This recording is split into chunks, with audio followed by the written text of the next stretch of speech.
할렐루야. 네, 오늘은 참 좋은 날입니다. 무더운 날씨지만 그럼에도 불구하고 하나님의 영광을 위하여 드리는 이 예배, 하나님은 친히 기쁨으로 받아주실 줄로 믿습니다. 또한 하나님은 그럼에도 불구하고 이 무더위 속에 예배하는 우리들 한 사람 한 사람에게 덮는 은혜와 은총을 베풀어 주셔서 한 주간도 이 무더위를 잘 이겨내고 또한 일상 속에서 영원한 생명을 누리며 또 하나님의 나라를 만끽하며 하루하루를 살아가는 우리 모두가 되기를 주의 이름으로 축원합니다. 미국의 조그만 어느 교회에 있었던 이야기입니다.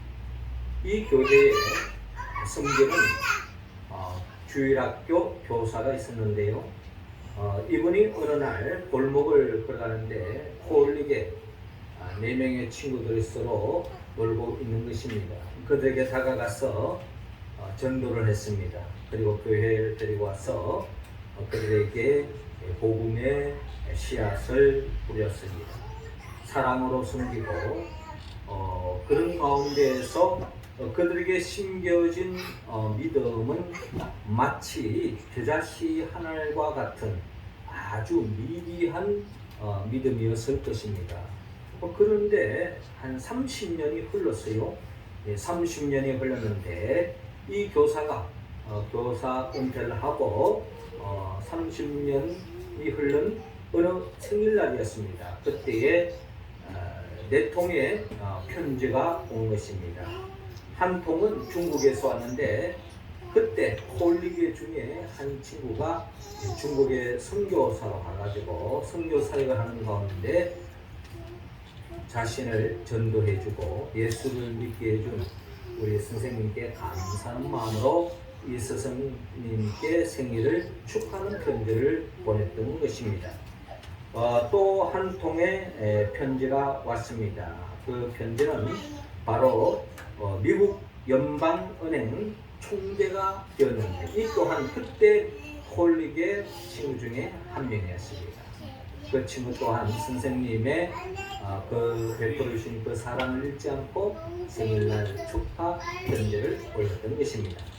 또 한 명의 친구는 백악관에서 대통령을 보좌하는 중요한 역할을 하는 사람이었는데 이분이 바로 또한 스승님께 생일 축하 편지를 또 보냈습니다. 그리고 마지막으로 백악관의 주인이었던 미국의 31대 대통령 허버트 클라크 후보 대통령이 또한 선생님께 생일 축하 편지를 보냈던 것입니다. 30년 전 아주 콜리게 어린 친구들을 전도하고 그들을 사랑으로 섬기고 복음의 씨앗을 뿌렸는데 30년 후에 이와 같이 훌륭한 사람들이 다 되어서 영적으로 또 세상적으로 내놓을만한 그런 사회적인 위치 속에서 그 선생님께 감사의 생일 축하 편지를 받았을 때 아마 그 감격, 그 기쁨은 이루 말할 수 없었을 것입니다. 그렇습니다. 우리가 예수 그리스도 안에서 믿음의 길을 걸어갈 때에 우리의 삶은 어떤 방식으로 하나님은 축복하실지 모릅니다. 이 교사는 이처럼 자기가 가르쳤던 제자들이 훌륭한 사람이 되어서 이로 인한 기쁨이 있는 것처럼 하나님은 우리의 삶 속에 어떤 방식으로 어떤 형태로 우리에게 축복해 주실지는 아무도 모릅니다. 그러니까 중요한 것은 우리 각자에게 지금은 다 헤아릴 수 없지만 지금은 보이지 않지만 반드시 하나님은 주 예수 그리스도 안에서 믿음의 길을 걸어가는 우리들에게 하나님의 때에 하나님의 방법으로 하나님이 선물을 우리 각자에게 안겨주실 줄로 믿고 그 믿음으로 믿음의 길을 묵묵히 나아가는 우리 모두가 되기를 주 이름으로 축원합니다. 오늘 성경의 본문의 말씀은 하나님의 나라를 바라보고 하나님의 나라를 지향하며 또 하나님의 나라의 일꾼으로 부름받고 하나님의 나라를 이 땅에 확장하는 우리들을 향해서 주님은 하나님의 나라의 일꾼은 어떤 삶을 살아야 하는가 하는 중요한 말씀을 오늘 우리에게 들려주고 있습니다. 자, 그렇다면 오늘 성경의 본문을 통하여서 하나님의 나라의 일꾼으로 부름을 받은 하나님 나라의 백성으로 살아가는 우리들은 하나님의 백성으로서 우리는 어떤 삶을 살아야 하느냐. 먼저 오늘 본문 31절 통하여 보이는 것으로 살지 말라고 말씀하고 있습니다. 자, 31절 말씀 우리 같이 한번 읽어볼까요? 시작. 또 비유를 들어 이르시되 천국은 마치 사람이 자기 밭에 갖다 심은 겨자씨 하나를 같으니. 아멘. 자, 주님은 오늘 본문 31절 이하를 통하여 우리에게 하나님의 나라의 그 비밀을 비유를 통해서 우리에게 들려주고 있습니다. 31절 보니까 또 비유를 들어 이르시되 천국은 마치 사람이 자기 밭에 갖다 심은 겨자씨 하나를 같으니. 이는 모든 씨보다 작은 것이로되 자란 후에는 풀보다 커서 나무가 되매 공중의 새들이 와서 그 가지에 깃들이느니라 라고 말씀합니다. 이어서 주님은 34절에 또 비유로 말씀하시되 천국은 마치 여자가 가루 서말 속에 갖다 넣어 전부 부풀게 한 누룩과 같으니라 라고 말씀하고 있습니다. 하나님의 나라의 비밀을 들려주면서 겨자씨 하나에 대한 이야기를 들려주고 있는데, 이 겨자씨는 우리가 잘 아다시피 채송화 씨앗과 같이 아주 작습니다. 우리 호박씨만 하더라도 뭔가 좀 이렇게 동전만 할 수도 있잖아요. 근데 채송화 씨나 또 겨자씨는 아주 미비해서 눈으로 그냥 이렇게 유심히 보지 않고는 그냥 스쳐 지나갈 수가 있는 것이 채송화 씨앗이고, 오늘 성경이 말하는 겨자씨라는 것입니다. 근데 이 겨자씨가 아주 작은 씨앗이지만 이것이 땅에 심겨져서 자라나면은 울창한 나무가 된다라고 하는 것이 오늘 주님의 말씀인 것입니다.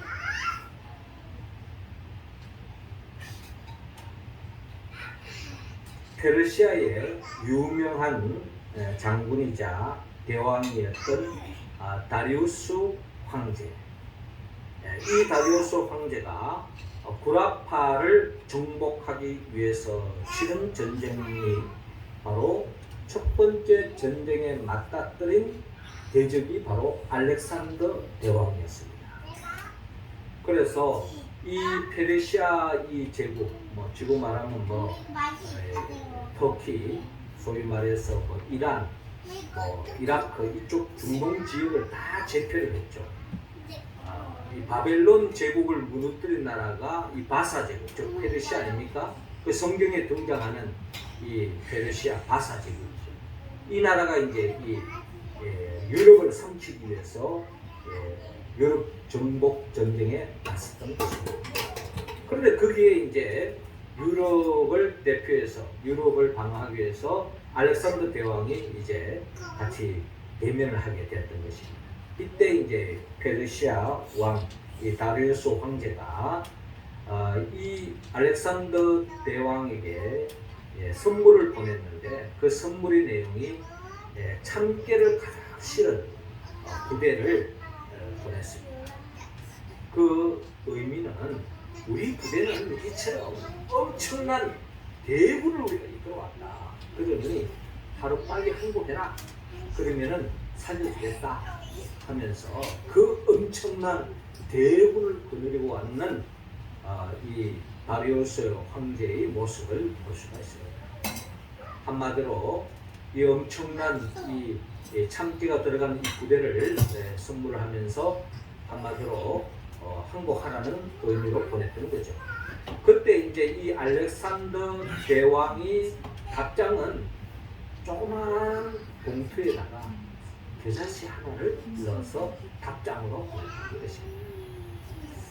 그 의미는 우리는 너희들보다 어떻게 보면 숫자도 작고 위대해볼지 모르지만 우리 한 사람 한 사람은 강하다. 그러니 너희들 충분히 대적하여 이룰 수 있다 하는 그런 의미로 겨자씨 하나를 작은 봉투에 담아서 답장으로 보냈다는 역사적인 이야기가 있습니다. 이 전쟁의 결과는 어떻게 됐습니까? 우리가 잘 아듯이 알렉산더 대왕이 이 페르시아의 이 다리우스 황제의 이 대군을 무찔렀다고 하는 그런 역사적인 기록을 우리가 잘 알고 있습니다. 결국 알렉산더 대왕이 승리했다는 것입니다.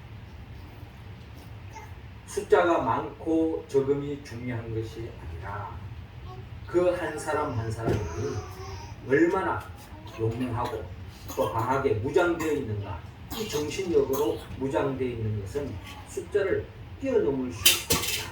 그래서 우리는 겉으로 보이는 그 숫자에 우리가 함몰되어서 결국 우리 판단을 흐리게 할 수 있다. 이런 이야기는 성경 속에서 우리가 잘 알 수 있습니다. 이스라엘 백성들이 출애굽을 하여서 가나안 땅을 정탐하는데 12명의 정탐꾼을 보냈습니다. 그 정탐꾼의 보고가 우리가 잘 알듯이 10명의 정탐꾼은 아닌 게 아니라 그 땅은 너무나 좋은 땅이다. 하지만 그 땅을 차지하고 있는 그 거민들은 너무나 거인과 같고 지가 장대와 같고 우리가 그 땅을 차지하려 해도 차지할 수가 없다. 우리는 그들 앞에 메뚜기 같은 존재다. 뭐 이렇게 하면서 부정적인 이야기를 늘어놓고 있습니다. 12명 중에 10명이 그렇게 이야기하는 거예요. 그런데 단지 2명, 우리가 잘 아는 갈렙과 여호수아는 그렇지 않다. 아는 게 아니라 우리는 그들 앞에 메뚜기 같은 존재일 줄도 모른다. 너무나 우리는 부족하다. 하지만 하나님이 우리와 함께 하시면 우리는 능히 그들을 대적할 수 있다. 그들은 우리의 답이다. 라고 이야기하는 것입니다. 역사적 결과는 어떻게 됐습니까? 갈렙과 여호수아가 이야기한 대로 결국에는 이스라엘 백성들이 가나안을 정복할 수 있었다. 차지할 수 있었다. 하나님의 약속의 땅을 차지할 수 있었다. 숫자가 중요한 것이 아니라 얼마나 믿음으로 무장되어 있는 사람이 있느냐, 이게 참 더 중요하다는 것입니다. 우리가 또 잘 아는 다윗 이야기도 그렇죠. 다윗이 역사 속에 등장하게 된 배경은 결국 그 당시에 블레셋 장수 골리앗이 이스라엘을 위협하고 결국 쳐들어옵니다. 이때에 이름 내놓을 만한 이스라엘의 장수들은 다 사시나무 떨듯이 두려움에 떨고 있습니다. 아무도 그 골리앗을 대적하지 못하는 거예요. 근데 우리가 잘 아는 어린 소년, 갑옷을 입어도 질질 끌고 다닐 만한 그런 어린 소년 다윗이 내가 나서서 저 골리앗을 때려잡겠다 하면서 물맷돌을 들고 나아가서 결국은 골리앗을 때려눕히는 것을 볼 수가 있습니다. 골리앗이 아무리 대단하다 할지라도 하나님이 나와 함께 하시면 나는 능히 이길 수 있다 하는 그 믿음으로 대적에 나아갔을 때에 결국 다윗의 승리로 이어졌던 것을 우리가 잘 알 수 있습니다. 겉으로 보이는 것이 다가 아니라는 것입니다. 결국에는 겨자씨 하나의 의미도 바로 거기에 있습니다. 겨자씨 하나는 어떻게 본다면 많은 씨앗보다 그 무엇보다 아주 미비한 작은 존재지만 거기 안에는 생명이 있다는 것입니다. 생명은 신비롭습니다. 생명은 위대합니다. 그 작은 씨앗이 생명력이 역사할 때 거기에 싹이 나고 줄기가 뻗어나가고 큰 나무가 되었습니다. 많은 산새들이 깃드는 놀라운 역사가 일어나는 것처럼 이처럼 생명 안에는 엄청난 하나님의 역사, 하나님의 비밀이 있다는 것입니다. 그렇기 때문에 결국 우리 안에 정말 생명이 있느냐, 그게 중요하다는 거예요. 생명이 있느냐 없느냐, 그것은 요한일서 5장 11절 2절에 보면 생명이 있느냐 없느냐의 그 기준은 잘 나타나고 있습니다. 또 정도는 이것이 하나님이 우리에게 영생을 주신 것과 이 생명이 그의 아들 안에 있는 그것입니다. 아들이 있는 자에게는 생명이 있고 하나님의 아들이 없는 자에게는 생명이 없느니라 라고 말씀하고 있습니다. 아들이 있는 자, 아들, 하나님의 아들 예수 그리스도를 믿고 있는 자, 이게 중요합니다.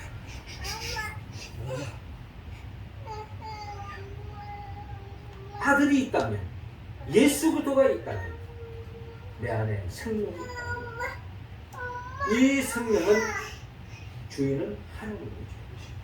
이 세상의 모든 생명을 주관하는 분은 하나님이십니다. 그 생명이 있다는 것은 하나님이 있다는 것입니다. 하나님이 있는 곳에 우리 인간의 상상을 뛰어넘는 놀라운 역사가 일어난다. 그러므로 우리는 생명을 붙잡아야 하는 것입니다. 우리 교회가 우리 주변의 큰 교회에 비한다면 아주 미비하고 겨자씨 하나만큼 작은 교회이기도 합니다. 그러나 우리 가운데 정말 예수를 믿는다면, 예수 믿는 사람이 한 명이라도 있다면, 한 명이라도 예수 잘 믿는다면 그 교회는 살아있는 것이고 그 교회는 하나님의 뜻 가운데 하나님의 때에 하나님의 방법으로 역사하신 것을 여러분 믿으시기 바랍니다. 그러므로 우리는 눈에 보이는 것으로 판단해서는 안 됩니다. 중요한 것은 바로 생명입니다. 생명이 있는 곳에 하나님이 계시고 하나님은 반드시 역사하신다는 것을 기억하시기 바랍니다. 두 번째로 오늘 보면 44절에 보면은 참된 가치관을 품고 살아라고 말씀합니다. 44절 우리 같이 한번 읽어봅시다. 시작. 천국은 마치 밭에 감춘 보화와 같으니 사람이 이를 발견한 후 숨겨두고 기뻐하며 돌아가서 자기의 소유를 다 팔아 그 밭을 사느니라. 아멘. 자, 이어지는 하나님의 나라의 비밀을 우리에게 또 들려주는데 44절에 천국은 마치 밭에 감춘 보화와 같으니 사람이 이를 발견한 후 숨겨두고 기뻐하며 돌아가서 자기의 소유를 다 팔아 그 밭을 사느니라 라고 말씀합니다. 예전에는 전쟁이 일어나면은 부자들이 피신을 가기 때문에 피신 가는 가운데 자신의 엄청난 그 재물을 가지고 움직이다가 만약에 대적에게 잡힌다. 또 같이 피난민들 가운데에 귀중한 물건이 있는 걸 보면 또 그것을 훔쳐갈 수도 있고 또 피난하는 차에 그 엄청난 보물들을 가지고 움직이기가 쉽지 않습니다. 그러다 보면은 땅을 파서 여기다가 묻어두고 이제 이렇게 피신하는 그런 경우가 많았다고 합니다. 또 어찌됐든 어떤 사람이 밭을 가는데 그 밭을 보니까 엄청난 보화가 있는 거예요. 그래서 그 보화를 땅에 그대로 묻어놨습니다. 그리고 그 보화가 묻혀져 있는 땅을 자기 소유를 다 팔아서 그 밭을 샀다는 겁니다. 누구의 밭을 경작을 했는데 그 밭을 사버리면 그 밭 아래 있는 모든 소유는 자기 것이 될 수 있기 때문에 자기 소유를 다 팔아서 그 밭을 샀던 것입니다. 왜냐하면 자기의 소유물을 다 팔아서 그 밭을 샀을 때에 그 밭에 있는 보물은 이것은 엄청난 가치를 가지고 있기 때문에 자기 소유를 다 팔아서 그 밭을 샀던 것입니다. 그리고 더 나아가 45절에도 또 천국은 마치 좋은 진주를 구하는 장사와 같으니 극히 값진 진주 하나를 발견하며 가서 자기 소유를 다 팔아 그 진주를 사는 거야. 보석하는 사람들은 이 보석에 얼마나 가치 있는 걸 딱 보면 알죠. 그래서 이 사람이 아주 극히 값진 진주 하나를 발견했을 때 자기 소유를 다 팔아 그 진주를 샀다. 왜? 이 진주의 가치를 알기 때문에. 이 진주를 가치를 알고 이것을 아는 사람들이 팔았을 때는 자기의 전 재산을 비교할 수 없는 몇십 배, 몇백 배의 수익을 얻을 수 있기 때문에 자기 소유를 다 팔아서 그 진주를 샀다라는 이야기인 것입니다.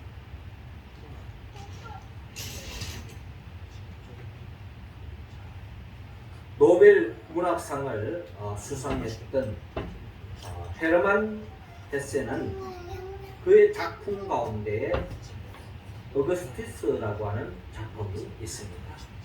이 작품의 내용은 이야기 내용은 이렇습니다. 아이를 낳지 못하는 어느 부모가 있었습니다. 그걸 고민했어요. 아이가 없는 집에서는요, 아이가 없는 것 자체가 엄청난 근심입니다. 두 살에 사랑하지 않는 것도 아니고 더 없는 행복인데 아이가 없으니 더 없는 근심 걱정이 됩니다. 아이가 있다고 하는 것은 어떻게 보면 엄청난 최고의 축복이라고 볼 수 있죠. 아이에게는 생명이죠. 생명을 품고 있는 아이를 가지고 있다는 것은 최고의 복을 받는 사람입니다. 그런 의미에서 이 부부는 아이가 없으니 그들이 가지고 있는 그 물질이 아무리 풍요, 그 모든 것이 그들이 큰 의미가 없는 겁니다. 자, 그러는 가운데에서 오랫동안 바라던 아이를 낳게 됩니다. 그 아이의 이름이 바로 이 헤르만 헤세가 지금 작품의 제목처럼 어거스투스였습니다. 그래서 이 아이를 낳고 난 뒤에 밤중에 아주 신비로운 한 노인이 이 산모에게 찾아왔습니다. 그러면서 하는 말이, 당신의 아들의 탄생을 축하합니다. 이 아이를 위해서 꼭 한 가지 소원을 들어줄 수 있으니까 한 가지 소원을 이야기하십시오 라고 이야기합니다. 그럼 이 어머니 입장에서 이 아들을 위해서 소원을 한 가지 이야기하면 들어준다고 하니까 고민 끝에 소원을 이야기했습니다. 그 소원은 모든 어머니가 품는 소원입니다. 이 아이가 자라면서 부모의 사랑을 많이 받게 해주세요. 친구의 사랑을 많이 받게 해주세요. 모든 사람들로부터 사랑을 많이 받는 아이가 되게 해주십시오 하고 소원을 이야기했습니다. 아닌 게 아니라 이 소원이 이루어졌습니다. 자라면서 부모의 사랑을 독차지했습니다. 그리고 자라면서 많은 친구들로부터 사랑을 받았습니다. 또 직장에 가서도 많은 사람들이 사랑을 받고, 그런데 이렇게 모든 사람부터 관심을 받고 사랑을 받다 보니까 어떤 일이 생겼냐면은 오랜 시간이 흐르면서 사람들이 점점 이 사람을 따돌리기 시작합니다. 만나기를 싫어합니다. 결국 이 사람이 나이가 들어가지고 이 신비로운 노인이 행복하냐라고 물어봤어요. 그랬더니 결국은 행복하지 않다는 거예요. 사랑을 받는 것은 우리가 참 중요한 이야기지만은 사랑만 받다 보면은 결국 그 사람은 이기주의가 되고 자기밖에 모르는 사람으로 전락되는 거죠. 그런 사람을 누가 좋아하겠습니까? 점점 사람들이 떠나가는 거죠. 그래서 이 노인이 그때에서 이 어거스터스에게 당신이 소원이 있으면 또 한 가지 이야기해라, 들려주겠다 라고 이야기했습니다. 그때가 이 노인이 된 이 사람이 이제 대답하기를 사랑받는 것보다 사랑하는 삶을 살게 해주세요 라고 소원을 이야기합니다. 그렇습니다.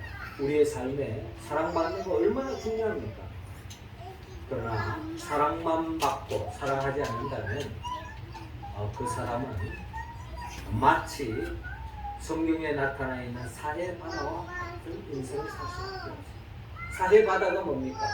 이스라엘의 이 사해바다는 죽음의 바다 아닙니까? 이 사해는 갈릴리부터 내려오는 물을 받기만 하고 흘러가지는 않아요. 그 고여 있다 보니 이 물은 죽음 바다가 되었다는 것입니다.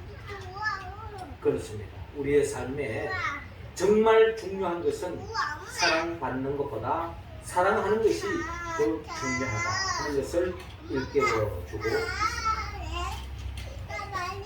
사랑받기보다 사랑을 온몸으로 실천하는 우리의 삶의 모델, 그분은 바로 예수 그리스도입니다. 우리 구주 예수 그리스도. 예수님 이 땅에 오시면 결국 하나님이 우리를 향한 사랑의 표현 아니겠습니까? 그 예수 그리스도는 우리를 위해서 우리의 죄를 대신 짊어지고 우리의 죄를 사해주고 우리를 불행을 도말시켜주고 우리를 죽음의 권세에서 벗어나서 영원한 생명, 하나님의 나라, 참된 영생으로 행복으로 인도하기 위하여 우리를 위하여 십자가에 못 박혀 죽으신 예수 그리스도의 그 사랑을 우리 모두는 다른 길로 이루시기 바랍니다. 그러기에 우리는 더 없는 하나님의 축복을 받습니다. 그렇기 때문에 우리 교회 속에서 우리가 최고로 지향하여야 할 것은 가치를 두어야 할 것은 바로 예수 그리스도입니다. 아들이 있느냐 없느냐, 생명이 있느냐 없느냐, 이것입니다. 정말 우리의 삶에 가장 중요한 것, 무엇이 정말 중요하냐? 그것은 바로 생명인데 결국 최고의 사랑을 보여주신 예수 그리스도를 닮아가는 삶. 이게 바로 이 땅의 하나님 나라의 일꾼들이 품어야 할 삶의 자세다. 내가 가지고 있는 모든 것을 팔아서라도 가장 소중한 밭에 감춘 보화를 사기 위해서 그 밭을 사는 것처럼 나의 전 재산을 팔아서 값진 진주를 사는 것처럼 나의 최고의 가치, 최고의 값진 예수 그리스도를 위해서 모든 것을 버릴 수 있다면 이것은 진정한 하나님 나라의 일꾼으로서의 삶을 살아가는 자세입니다. 마지막 세 번째로 48절에 마지막 심판을 준비하라고 말씀합니다. 48절 우리 다 같이 읽겠습니다. 시작.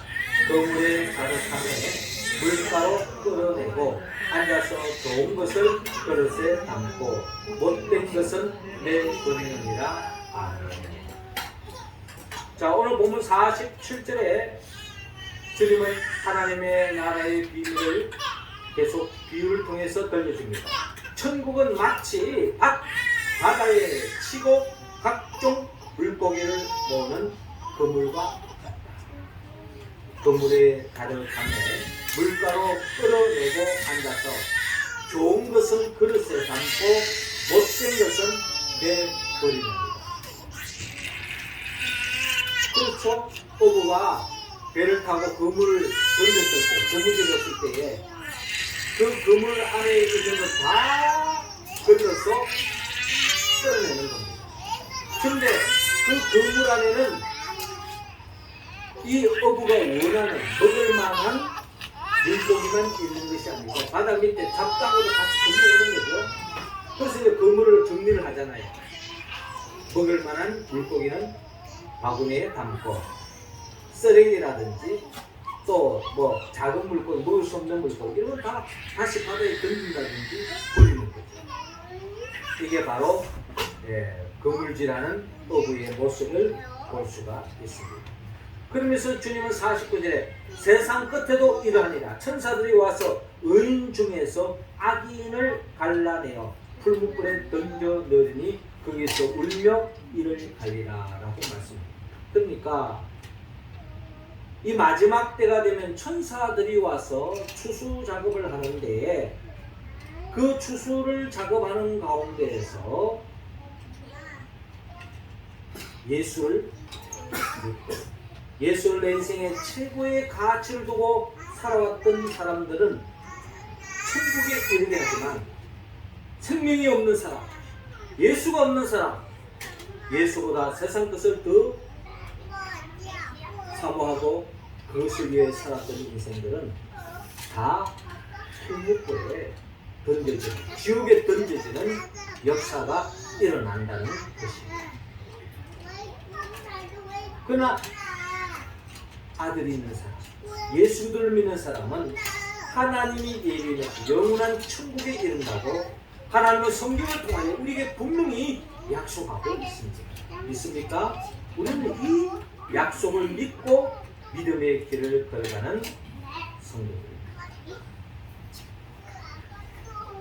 노아 때도 하나님의 심판이 있기 전에 하나님을 믿고 하나님 말씀대로 순종한 노아와 그의 가족은 살 길이 잃었습니다. 그러나 하나님을 말씀을 들음에도 불구하고 순종하지 않은 사람들은 다 물속에 수양당하는 하나님의 심판에 머물렀던 것을 볼 수가 있습니다. 그러므로 우리는 무엇이 정말 가치 있는 것이냐? 그 가치는 영원성과 연결되어질 때에 정말 가치가 있는 것입니다. 우리가 이 세상에 아무리 뚱뚱그리고 잘 산다 할지라도 천국에 가지 못하고 그 인생의 종말이 지옥에 떨어져 영원히 영불로 떨어진다. 그 인생은 실패한 인생이에요. 그러나 이 세상은 그런 것들이 그 기준이 되는 거예요. 얼마나 돈이 많으냐, 얼마나 잘 사느냐, 얼마나 유명하냐, 얼마나 권력을 가지고 있느냐, 이걸 논하잖아요. 그러나 그것은 이 세상 모든 것은 한시적인 거요, 풀의 꽃과 같은 것이요, 영원한 것은 없는 것입니다. 우리의 정말 가치 있는 것은 영원성이 깃들어져야 되는 것입니다. 우리가 예수를 믿었고 하나님의 아들 예수를 믿었고 우리의 생명은 이 땅의 삶으로 끝나는 것이 아니라 하나님이 예비해 놓으신 영원한 천국에 이르고 영생에 이른다는 것입니다. 이것이야말로 가장 중요한 것이다. 우리 교회는 바로 이 예수 그리스도를 믿고 영원한 생명을 얻고 또한 영원한 천국에 이를 백성들이 믿음의 길을 걸어가는 공동체인 것입니다.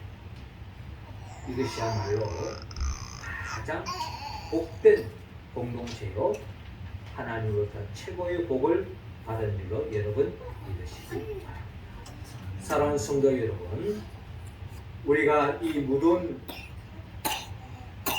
여름 날씨 속에 믿음의 길을 걸어가고 있지만 우리가 잊지 말아야 할 것, 눈에 보이는 것으로 다 판단하지 마라 라고 주님은 우리에게 말씀합니다.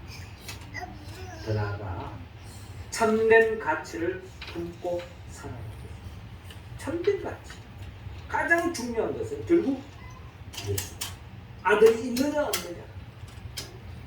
왜 예수가 최고의 가치냐? 아들이 있는 자는 생명이 있고 그 생명은 영원한 생명으로 이어지기 때문에, 그러므로 우리는 마지막 심판을 준비하며 살아야 됩니다. 예수를 믿었다면 결국 마지막 심판을 준비하고 살아가는 인생.